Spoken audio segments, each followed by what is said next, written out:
سيدنا ونبينا محمد خاتم النبيين وعلى آله وأصحابه أجمعين.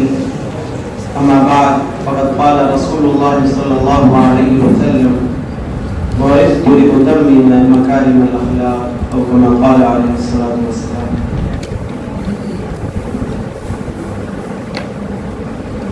طلبہ عزیز، یہ ڈیبیٹ کے جو موضوعات ہیں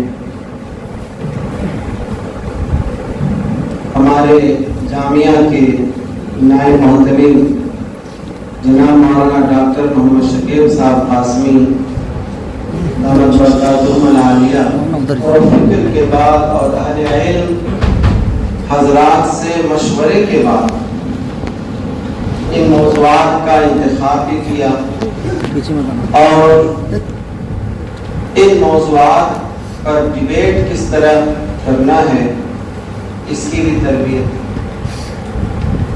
اخلاق بہت زیادہ اس کا ذکر رہتا ہے، مگر علمی بنیادوں پر اس کا مطالعہ بہت ہی کم رہتا ہے. تو یہ ایک اہم موضوع تھا. یہاں ماشاءاللہ ہمارے ڈیبیٹ میں آپ دیکھیں گے کہ بڑے بڑے لوگ، بڑے بڑے نیتا ڈیبیٹ میں جانے سے یا پریس کانفرنس سے بھاگتے ہیں. بعض نیتاؤں کو دیکھا گیا کہ بار بار پانی پیتے ہیں. یہاں بھی ڈیبیٹ شروع ہونے سے پہلے ہی پانی رکھ دیا گیا تھا. ہر ایک شریک کے سامنے پانی، ٹھنڈا پانی موجود تھا. اردو میں ایک محاورہ ہے، پانی پلا دے. پانی پلانا ثواب کا کام ہے، مگر محاورہ کچھ اور ہے کہ میں نے اس کو پانی پلا دیا، یعنی میں نے اس کو بہت پریشان کیا، اس کو شکست دے دی. ہم نے دیکھا کہ پنڈت جی نے بھی پانی پیا اور عرفان میاں نے بھی پانی پیا مغرب کی طرف سے. تو ڈیبیٹ بہت ہی عمدہ ماشاءاللہ. موضوع ذرا ہٹ گیا ڈیبیٹ میں. اخلاق خود ایک موضوع اور بڑا موضوع ہے. آج دنیا بھر میں اخلاق کی تعلیم ہوتی ہے، اس کے ڈپارٹمنٹ ہیں، اخلاق کے نظریات ہیں، اخلاق کے فلسفی ہیں، ماہرین اخلاق پائے جاتے ہیں، ان کے نظریات ہیں. اور افلاطون کو، جو ظاہر ہے کہ عیسیٰ علیہ السلام سے بھی پہلے، بلکہ اس کے استاد سقراط کو اخلاق کا بانی کہا جاتا ہے، علم اخلاق کا بانی کہا جاتا ہے. تو گفتگو جو ہے فلسفہ اخلاق پر محدود رہنی چاہیے اور مذہبوں کا تقابل یا تہذیبوں کا تقابل یہ ایک الگ ہی موضوع. اگرچہ ہمارے اس سماج میں جس میں ہم رہتے ہیں اس وقت تہذیبوں کا تقابل چل رہا ہے اور یہی موضوعات زیادہ اٹھائے جاتے ہیں، تقابل والے موضوعات اٹھائے جاتے ہیں. تو اس حیثیت سے آپ حضرات کی گفتگو یہ تو نہیں ہے کہ غلط ہو گئی، مگر یہ ہے کہ یہ موضوعات زیادہ چونکہ چلتے ہیں اور آج ڈیبیٹ کا ایک طریقہ یہ بن گیا ہے کہ وہ بلاتے ہیں مختلف مذاہب کے ماننے والوں کو، تو اصلاً وہ ڈیبیٹ کے لیے نہیں بلکہ اس ایک شخص کو ٹارگیٹ کر کے کسی ایک تہذیب کو ٹارگیٹ کرتے ہیں، نشانہ بناتے ہیں اور ایک طرح سے موب لنچنگ کرنے کے لیے بلاتے ہیں. یعنی لنچنگ ہوتی ہے ان کی وہاں، تو اجتماعی تشدد وہاں بھی ہوتا ہے. اب اس کے نمونے ہمارے یہاں بہت سارے موجود. اخلاقیات کی بات جو ہے مجموعی طور سے ہر سماج میں اور ہر مذہب میں اخلاق کے بغیر دنیا چل ہی نہیں سکتی۔ اگر آپ فرض کریں کہ سچائی دنیا سے اٹھ جائے تو کیا دنیا رہ پائے؟ کیا کوئی معاملہ رہ پائے گا؟ کیا کوئی تجارت ہو پائے گی؟ کیا گھر کا یا باہر کا کوئی نظام چل سکتا ہے؟ نہیں چل سکتا۔ اگر وعدہ پورا کرنا اگر یہ دنیا سے ختم ہو جائے، حقوق کو ادا کرنا دنیا سے ختم ہو جائے، عدل و انصاف کا دنیا سے خاتمہ ہو جائے تو یہ دنیا نہیں چل سکتی۔ ہر سماج میں بہرحال اخلاقیات ہیں اور ہر مذہب میں بھی اخلاق ہے۔ رسول اللہ صلی اللہ علیہ وسلم نے کیا فرمایا وہ دیکھیں۔ آپ نے فرمایا بعثت لأتمم مکارم الاخلاق، میری بعثت اس لیے ہوئی ہے کہ میں اچھے اخلاق کی تکمیل کروں۔ تکمیل یعنی کہ میں اچھے اخلاق کو شروع کرنے جا رہا ہوں۔ اخلاق کی پہلی اینٹ رکھنے کے لیے دنیا میں آیا ہوں یہ نہیں فرمایا۔ اخلاق پہلے سے چلے آ رہے ہیں اور اخلاق کی ایک تعمیر، اخلاق کی تعمیر چل رہی ہے۔ ظاہر ہے اس اخلاقی تعمیر میں سب سے بڑا حصہ انبیاء کرام علیہ السلام کا ہے۔ آپ علیہ السلام نے اخلاق کی تکمیل فرمائی۔ تکمیل کا مطلب یہ ہے کہ اب اس میں اضافہ ممکن نہیں، تکمیل ہے، اضافہ نہیں کر سکتا۔ تقابل ادیان موضوع تو نہیں ہے، مگر دیکھنا ہو مغرب کے اخلاق کیا ہے تو کسی علمی دلیل کی ضرورت نہیں ہے۔ دلیل میں فلسطین کو پیش کر یہ دیکھنا ہو کہ اخلاق چونکہ مغرب کی غلامی سے مشرق کے ممالک آزاد تو ہوئے، مگر جو دنیا میں حکمراں طبقہ ہے ان سب نے ایک ہی قبلہ بنا رکھا ہے مغرب کو۔ مشرق و مغرب کے سب لوگ اسی کے ماتحت چلتے ہیں، تو ان کے اخلاقیات کو دیکھنا ہو تو دیکھ لو فلسطین۔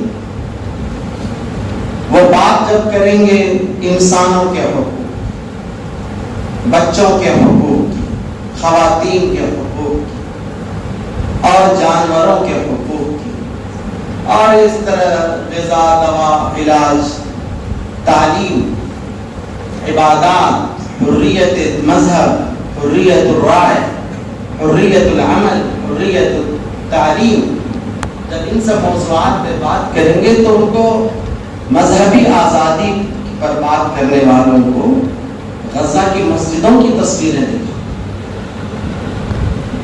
حریت العمل کی بات کرنے والوں کو غزہ کے کارخانوں کی تصویریں دکھاؤ،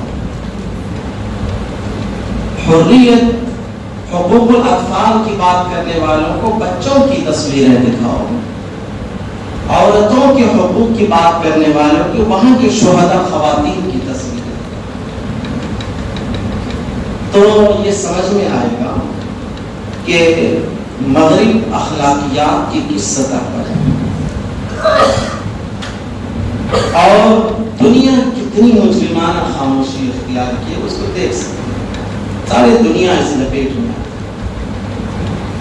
اور دیگر مذاہب کی صورتحال یہ ہے کہ تھوڑا سا پڑھ لو، دیکھ لو۔ مذاہب میں دیکھو کہ ذات پات کا تفاوت جو مانا گیا تو نچلی ذات والوں کے ساتھ کیا سلوک کیا گیا۔ یہ سلوک یہ نہیں کہ بھئی کسی ہر سماج کے برے لوگوں نے کر لیا، ایسا نہیں۔ مذہبی کتابوں میں جو نصوص ہے اس کو دیکھو۔ اسلام میں جب ہم بات کرتے ہیں تو تو ایک تو رسول اللہ صلی اللہ علیہ وسلم کا نے اپنی بعثت کا مقصد قرار دیا لِأُتَمِّمَ مَكَارِمَ الْأَخْلَاقِ، میں اخلاق، اچھے اخلاق، اخلاق حسنہ کی تکمیل کرنے ہیں، مقصد بعثت۔ اللہ تبارک و تعالی نے رسول اللہ صلی اللہ علیہ وسلم کا تعارف کرایا، وَمَا أَرْسَلْنَاكَ إِلَّا رَحْمَةً لِلْعَالَمِينَ، رحمت، اس سے بڑے اخلاق کچھ نہیں کہ ساری دنیا کے لیے میں رحمت بنا کر کے بھیجا۔ اپنا تعارف حدیث میں بھی فرمایا انما انا رحمت مہدات، میں ایک رحمت ہوں جسے اللہ تعالیٰ نے انسانیت کو گفٹ مہدات۔ رسول اللہ صلی اللہ علیہ وسلم کا تعارف اللہ نے قرآن میں وَإِنَّكَ لَعَلَىٰ خُلُقٍ عَظِيمٍ سے کر، تعارف اس سے کر۔ تعارف کے لیے آپ علیہ السلام کے بہت سے اوصاف ہو سکتے ہیں،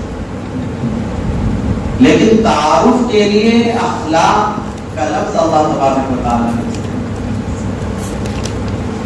رسول اللہ صلی اللہ علیہ وسلم کی بعثت کے مقاصد کا تذکرہ متعدد آیتوں میں آیا ہے۔ ایک تو اللہ تعالیٰ نے سورہ آل عمران میں لَقَدْ مَنَّ اللَّهُ عَلَى الْمُؤْمِنِينَ إِذْ بَعَثَ فِيهِمْ رَسُولًا مِّنْ أَنفُسِهِمْ يَتْلُو عَلَيْهِمْ آيَاتِهِ وَيُزَكِّيهِمْ وَيُعَلِّمُهُمُ الْكِتَابَ وَالْحِكْمَةَ، یہ اللہ تبارک و تعالیٰ۔ اسی طرح کی آیت سورۃ الجمعہ میں ترتیب یہی ہے، یتلو علیہم آیاتہ، پھر ویزکیہم ویعلمہم الکتاب والحکمہ۔ اس میں اخلاق دو جگہ آ گئے، ایک تو ویزکیہم، اخلاق کی تعلیم کیسے ہو؟ اخلاق کی تعلیم میں کہ دو بنیادی عناصر ہیں، صوفیہ حضرات کہتے ہیں تخلیہ و تحلیہ۔ تخلیہ یعنی برے اخلاق سے علیحدگی، تحلیہ یعنی اچھے اخلاق سے آراستگی۔ تو ویزکیہم تزکیہ، یہ اخلاق، اور یہ رسول کریم صلی اللہ علیہ وسلم کی مقاصد بعثت میں اہم مقصد۔ وَيَعَلِّمُهُمَ الْكِتَابَ وَالْحِكْمَةَ، حکمت میں حکمت علمیہ بھی اور حکمت عملیہ بھی، تو یہ اخلاق ہے۔ حضرت ابراہیم علیہ السلام نے دعا بھی فرمائی تھی، رَبَّنَا وَبَعَثْ فِيهِمْ رَسُولًا مِّنْ أَنفُسِهِمْ يَتْلُو عَلَيْهِمْ آيَاتِهِ وَيُعَلِّمُهُمُ الْكِتَابَ وَالْحِكْمَةَ وَيُزَكِّيهِمْ۔ اس میں ایک لطیفہ یہ ہے کہ حضرت ابراہیم علیہ السلام نے تزکیہ کو نمبر 4 پر رکھا، یتلو علیہم آیاتہ ویعلمہم الکتاب والحکمۃ ویزکیہم۔ مگر جب اللہ تعالیٰ نے سورۃ الجمعہ میں اور سورۃ آل عمران میں رسول کریم صلی اللہ علیہ وسلم کا تعارف پیش کیا تو تزکیہ کو نمبر 2 پہ رکھا، لیکن نمبر 4 اخلاقیات۔ اور عام طور سے مشہور یہ کہ اسلام کے بنیادی شعبے 4 ہیں، عقائد، بولو، نمبر 2 عبادات، نمبر 3 معاملات، نمبر 4 اخلاقیات۔ 4 شعبے مشہور۔ لوگ سمجھتے ہیں کہ اخلاق نمبر 4، ہاں اسلام میں یہ ہے، اسلام کی بنیاد 5 چیزوں پر ہے، شہادت لا الہ الا اللہ وان محمد رسول اللہ واقامت الصلاة وایتاء الزکاة والحج من استطاع الیہ سبیلا وصوم رمضان۔ بعض روایتوں میں صوم پہلے ہے، بعد میں حج پہلے۔ تو کہتے ہیں یہ جو ہے بنیاد تو یہ 5 چیزوں پر ہے، اس میں اخلاق ہے ہی نہیں، یہ سمجھ۔ حالانکہ تمام ہی شعبوں میں اخلاق ایسے گھسے ہوئے کہ اگر وہاں سے اخلاق نکال دو تو سارے شعبے جسد بلا روح وکلمہ بلا مدلول، لفظ معنی ہے جس میں روح نہیں، ایسا ہو جائے۔ ایمان کو لے لو، عقائد ہے نا پہلا، اللہ تعالیٰ نے شرک کا تعارف کرایا، ان الشرک لظلم عظیم، تو معلوم ہے ایمان عدل، ایمان کیا ہے؟ عدل، عدل اخلاق، عدل کیا ہے؟ اخلاق۔ تم میں سے دورے میں کتنے ہاتھ اٹھاؤ؟ ماشاء اللہ بڑی تعداد، پھر تو یہ نقطہ بھی رکھا جا سکتا۔ بخاری میں کتاب الایمان میں امام بخاری نے اپنی تعلیقات میں لکھ دیا الایمان یزید و ینقص، اس کی دلیل میں وہ لے کر آتے ہیں کہ الحب فی اللہ من الایمان، اور الایمان بضع و سبعون شعبہ، اور لے کر آتے ہیں العمل افضل، تو اس میں آپ دیکھتے ہیں کئی بار کھانا کو تم کھلا دو، الگ الگ ابواب ہیں، ان ابواب کو ہمارے لوگوں نے بے معنی کر رکھا ہے، تدریس کا انداز ہمارے یہاں ہے، وہ پوری بحث ایمانیات کی اسی میں گزار دیتے ہیں، ایمان بڑھے گا یا گھٹے گا، پوری بحث کس میں گزار دیتے ہیں؟ بخاری، امام بخاری احناف کے رد کرنے کے لیے یہ بات ہے، امام بخاری دلیل قائم کرنا چاہتے ہیں کہ ایمان گھٹتا اور بڑھتا۔ دیکھو اس کو چھوڑ دو، مگر جب رسول اللہ صلی اللہ علیہ وسلم فرماتے ہیں الایمان بضع و سبعون شعبہ، اعلاها لا الہ الا اللہ وادناها اماطة الاذى عن الطريق والحیاء شعبة من الایمان، حیاء اخلاق ہے، اماطة الاذى عن الطريق اخلاق ہے، ایمان کو کہے سے جوڑا ہے؟ اخلاق سے۔ جب کہا جاتا ہے کہ لیس المؤمن بالذی یشبع وجارہ جائع، وہ شخص مومن نہیں ہے جو پیٹ بھر کر کھائے اور پڑوسی بھوکا رہے، تو ایمان اخلاق سے جڑا ہوا۔ جب کہتے ہیں کہ تم جو ہے بہترین یہ ہے، تمہارا بہترین ایمان یہ ہے کہ اپنے لیے وہی پسند کرو، دوسروں کے لیے وہی پسند کرو جو اپنے لیے پسند ہے۔ ایمان ایو العمل افضل، فرمایا کہ تم جو ہے اللہ کے لیے محبت، جو اللہ کے لیے محبت کرے، اللہ کے لیے نفرت کے لیے کرے، اللہ کے لیے دے، اللہ کے لیے روکے، فقط استکمل الایمان، اس نے ایمان کو۔ تو یہ جو بخاری کے جو یہ ابواب ہے کتاب الایمان کی، اس کو دیکھ لو ایک بار تو تمہیں سمجھ میں آ جائے گا کہ ایمان میں اخلاق کتنا گزا ہو۔ اور یہ ایک حدیث انہوں نے پیش کی ہے۔ اسی طرح سے وہ چیزیں کہ جنت اور جہنم، ظاہر ہے ہم یہ جنت ایمان کا ثمرہ ہے اور جہنم کفر کا ثمرہ ہے۔ جب وہ کہا جاتا ہے کہ کتے کو بلی کو باندھ دیا، نہ چھوڑا، نہ کھلایا، نہ پلایا، بلی مر گئی، تو جہنم ہے۔ اور فاحشہ خاتون اگر کتے کو پانی پلا دیتی ہے تو جنت ہو جاتی ہے۔ تو ایمان کو، یہ ایمان کا حال۔ اور ایمان میں مومنین کا کیا تعارف اللہ نے قرآن میں فرمایا، قد افلح المؤمنون، مومن کون ہے؟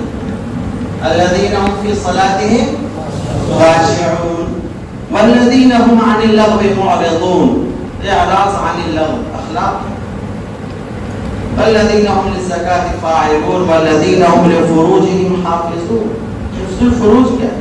اخلاق، حیات، ایمان اخلاق سے بندھا ہو۔ عبادات میں آؤ، نماز کا مقصد اللہ تعالیٰ نے بیان فرمایا ان الصلاة تنہی عن الفحشاء والمنکر، یہ فحشاء اور منکر سے باز رہنا کیا ہے؟ اخلاق ہے۔ نماز کس کام کے لیے؟ اخلاق ہے۔ خشوع اور خضوع پیدا کرنا اس کام کے لیے۔ اخلاق کے لیے. یہ طہارت کیا اخلاق ہے؟ صفائی کیا چیز ہے جس کے بغیر نماز قبول ہے؟ طہارت الجسد، طہارت المکان، طہارت الثياب، وقبل ذلك طہارت الروح، خشوع. اس کے بغیر نماز ہی نہیں. وضو کرنے کے بعد دعا سکھائی گئی شہادت اللہم اجعلنی من التوابین واجعلنی من المتطہرین. یہ توبہ اخلاق، یہ پاکی اخلاق. روزہ اللہ نے فرض کیا تو کہا کتب علیکم الصیام، آخر میں لعلکم تتقون. اخلاق، تقوی کیا ہے؟ اخلاق. مقاصد میں کلام کیا گیا کہ جو بھوکے حضرات ہیں تھوڑا غریبوں کی وہ بھی محسوس کریں کہ غریب آدمی، فاقہ کش آدمی کتنی پریشانی، تم بھی محسوس کرو. ان کی مماثلت اختیار، تشبہ اختیار. اخلاق پورا اخلاقی نظام. زکوٰۃ ہے ہی غریبوں کے، انما الصدقات للفقراء والمساکین. یہ پورے حقوق ہیں. یہ ہے ہی مکمل طریقے سے کن کے لیے؟ غریبوں کے لیے، کمزور طبقے کے لیے. سماج کے کمزور طبقے کے لیے زکوٰۃ فرض ہے اور مختلف قسم کے صدقات اپنی جگہ ہیں. نہ اس میں مقدار کی کوئی حد ہے اور نہ کیفیت بھی متعین، نہیں کمیت بھی متعین. یسألونک ماذا ينفقون قل العفو. جو فضل ہو، جتنا بھی تمہاری ضرورت سے زیادہ لگے خرچ کرو. حج اخلاق ہے. فلا رفث ولا فسوق ولا جدال فی الحج. حج مکمل طریقے سے اخلاق. تو عقائد میں اخلاق ہے، عبادات میں اخلاق، معاملات میں آؤ تو جو تم جانتے ہو، یعنی کوئی فلسفہ اندر گہرا کوئی معاملہ. بے کی تعریف میں ہے عن تراض، مبادلۃ المال بالمال بالتراض. اگر اکراہ آ جائے، زبردستی آ جائے، بے ہوگی نہیں ہوگی.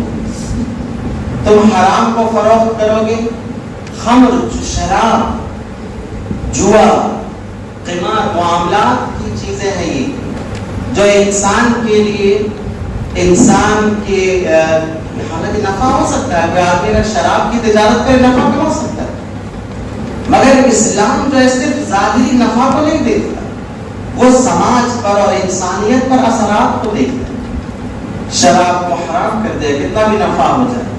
شراب حرام ہے، جوا حرام ہے، احتکار بھی حرام ہے کہ شہر میں ضرورت ہے غلے کی اور آپ نے غلہ اپنے گھر میں سمیٹ لیا کہ جب دام بڑھے گا تب بیچیں گے. کیا ہے؟ حرام ہے. جو حرام کا ذریعہ ہو، انگور کا رس جو ہے اس کو بیچنا، جو شراب بنانے کو، کیا ہوگا؟ حرام ہوگا. قیمت کو بڑھا چڑھا کر کے ہم نے بیچ دیا، کیا ہوگا؟ یہ حرام ہوگا. نہ بیچنا جائز ہوگا، نہ خریدنا جائز ہوگا. تو جو معاشیات کا مسئلہ ہے، دنیا نے یہ دیکھا ہے کہ بس ہمیں جو ہے ہمارا مال بک جائے. گھٹیا مال. آپ علیہ السلام جا رہے تھے، غلے میں ہاتھ دیا تو دیکھا کہ اوپر سوکھا ہے، اندر گیلا ہے. تو فرمایا من غش فلیس منا. لوگ دھوکا کو آج کیا سمجھتے ہیں؟ کامیابی سمجھتے ہیں کہ جانتے ہو میں نے یہ بیچ دیا دھوکے سے. معاشیات، معاملات مالیہ بھی اخلاق میں بند ہیں. آپ پورے اصول جو ہے معاشیات کے وہ اس میں. تو اب آؤ اخلاق. اخلاق تو ہے ہی اخلاق. اللہ کے ساتھ انصاف. اسلام دو ہی چیزوں کا نام، حقوق اللہ اور حقوق العباد. ہم عبادت کرتے ہیں تو اللہ کی نعمت کا پر ہم شکر ادا کرتے ہیں، ان کے ساتھ انصاف کرتے ہیں، اس کا حقوق ادا کرتے ہیں. یہ بھی اخلاق ہے. اور تمام بندوں کے جو حقوق ادا کرتے ہیں مکمل طریقے سے اخلاق. اخلاقیات میں پورا تو دنیا میں جو اخلاق ہے، ویسے تو ہمیں بہت زیادہ دلیل قائم کرنے کی ضرورت نہیں، مگر تھوڑا سا پڑھو اس کو. تم دیکھو کہ اخلاق ایک فلسفہ ہے مغرب میں. ایک بات، اور فلسفے کا کہ جتنے مسائل ہیں اس میں ایک اصول یہ ہے کہ فلسفے کی کوئی رائے نہیں، بس۔ یہ ہمارے بڑوں نے بھی لکھا، ڈاکٹر عبدالحلیم محمود نے بھی لکھا، اور جو محمود توفیق اور جو دوسرے اخلاقیات کے ماہرین، سب نے اس چیز کو لکھا کہ فلسفے میں کوئی رائے نہیں، کوئی بھی رائے بناؤ گے اس کے خلاف رائے رکھنے والے لوگ بھی کیا ہو جائیں گے، موجود ہو جائیں گے۔ وہاں اخلاق صرف نظریات، بلا شبہ جیسا میں نے شروع میں کہا، سماج میں اخلاقیات کہ کچھ چیزوں کو جیسے ہیومن رائٹس کو انسانیت کہتے ہیں، تو وہ ایک انسانیت وہ ہے جو اسلام کی انسانیت، وہ انسانیت ہے جو جنگوں کی بھی اخلاق طے کرتی ہے، جنگی اخلاقیات۔ ایک جنگ دنیا میں چل رہی ہے، دیکھ لو کس طرح سے بلا تفریق چیزوں کو برباد کیا گیا، اور ایک اخلاقیات جنگوں کی ہے کہ بچوں کو نہیں قتل کرنا ہے، عورتوں کو نہیں قتل کرنا ہے، مذہبی پیشواؤں کو نہیں قتل کرنا ہے، عبادت گاہوں کو نہیں قتل کرنا ہے، ہاسپٹلوں کو نہیں قتل کرنا ہے، درسگاہوں کو، مدارس اور اسکول کو نہیں نقصان پہنچانا۔ یہ جنگی اخلاق، تو ہم تو جنگوں کی بات تو کر لیتے ہیں، مگر جنگی اخلاقیات کو جو اسلام نے نظام بنایا، فلسطین میں آپ دیکھیں مطلب یہ ہے کہ آپ پڑھیں بھی، ادھر تقریباً 20-25 سال سے ہم لوگ بھی دیکھ رہے ہیں، چونکہ ہمارے استاد محترم حضرت مولانا نور عالم صاحب خلیل امین رحمۃ اللہ علیہ، میں پرسوں نے بہت یاد کر رہا تھا، یعنی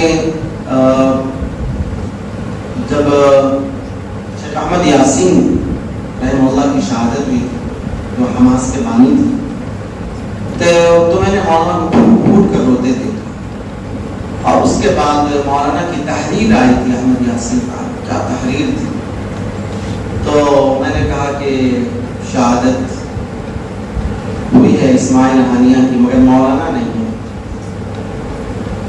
اور وہ ہوتے تو بڑی مضبوط تحریر تھی، تو ان کی وجہ سے اس موضوع سے تو ہم لوگوں کو بڑی دلچسپی رہتی تھی، وہ بھی لکھتے تھے اور لوگ بھی لکھتے تھے، تو ہم اتنے دنوں میں دیکھ رہے ہیں کہ پلٹوار بھی کبھی کیا گیا تو اس میں شہریوں کو بچا کر کیا گیا۔ یہ جنگی اخلاقیات کا بھی اس وقت بھی اتنا لحاظ وہاں، تو اخلاقیات کو جب ہم بات کریں گے، طلبہ عزیز میں آپ سے کہتا ہوں، جب اخلاقیات پر ہم بات کریں گے، انشاءاللہ یہ پہلی اس موضوع پر پہلا ڈبیٹ ہے، تو اس کے بعد پھر ہوگا اس سال یا اگلے سال کے بھی، تو ہم یہ چاہیں گے کہ اخلاقیات جو اسلام کی ترجمانی کرے، وہ اسلامی اخلاقیات کو تو ماشاءاللہ آج بھی پیش کیا ہی گیا، وہ اخلاقیات دوسروں کے بھی پڑھیں، اور دوسرے جواب بھی جب ہم دیں گے کہ بھئی اعتراض کیا گیا کہ عورتوں کو گھر میں بند رکھنا ہے، باہر